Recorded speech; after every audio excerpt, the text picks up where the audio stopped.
ในวันที่11กุมภาพันธ์2026นี้ทานวันไสเงียจันทศร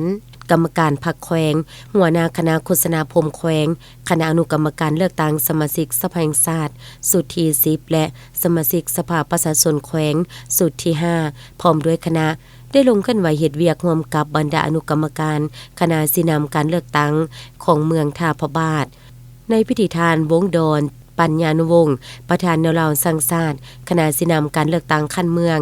ได้รายงานการหั่งหากะเกียมเวียกงานในด้านต่างๆโดยโยให้กับท่านประธานพร้อมด้วยคณะได้รับทราบเป็นต้นแม่นการลงพบปะ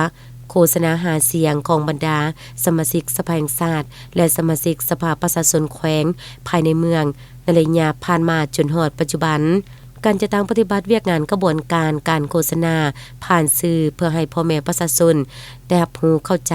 ต่อกับเวียกงานการเลือกตั้ง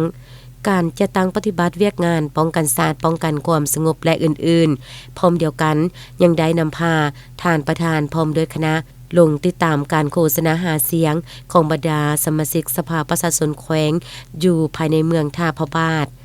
หลังจากนั้นในตอนบ่ายของวันเดียวกันท่านเลื่อนวิไลจันทรพันธ์รองเลขาพรรคแขวงรองประธานสภาประชาชนแขวงยังได้ลงติดตามสุขยูเคลื่อนไหวเฮ็ดเวียกร่วมกับองค์การปกครองเมืองท่าพระบาทท่านอุดรโสนสุรินทร์เลขาพรรคเมืองท่าพระบาทได้รายงานให้รู้ว่าเมืองท่าพระบาทมีพลเมืองทั้งหมดจำนวน 30,457 คนหญิง 14,804 คนในนั้นผู้มีสิทธิ์ปอนบัตรเลือกตั้งตามสมโนครัวมี 17,785 คนหญิง 8,617 คนผู้ที่ป้อนบัตรอยู่ท้องถิ่นอื่นตามสมโนครัวมี 3,627 คนหญิง 1,519 คนผู้ไปเฮ็ดเวียกอยู่ต่างประเทศมี 2,185 คนหญิง 1,396 คนและผู้มีสิทธิ์ปอนบัตรมาจากท้องถิ่นอื่นมี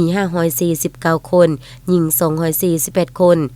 ซึ่งหมดปัจจุบันการหั่งหากาเกียมเวียกงานในด้านต่างๆแม้นมีความพร้อมแล้ว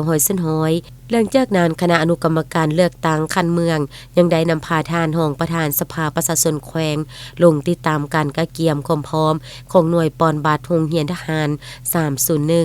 ได้เข้าร่วมเตะบานมิตรภาพร่วมกันเพื่อเป็นการสร้างกระบวนการเฮ็ดให้การเลือกตั้งสมาชิกสภาแห่งชาติและสมาชิกสภาประชาชนแขวงในครั้งนี้เปรียบเหมือนปางบุญใหญ่ระดับชาติพร้อมทั้งรับประกันให้ได้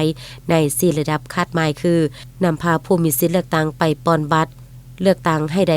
100%นำพาผู้มีสิทธิ์เลือกตั้งให้ฮู้ใส่สิทธิ์เลือกตั้งให้ถูกต้องตามระเบียบการเลือกตั้ง100%นำพาเวียกงานป้องกันศาสตร์ป้องกันความสงบให้มีความสงบและปลอดภัย100%และนำพาเวียกงานปอนบัตรเลือกตั้งให้รับประกันความโปร่งใสและสำเร็จทันตามกำหนดเวลา100%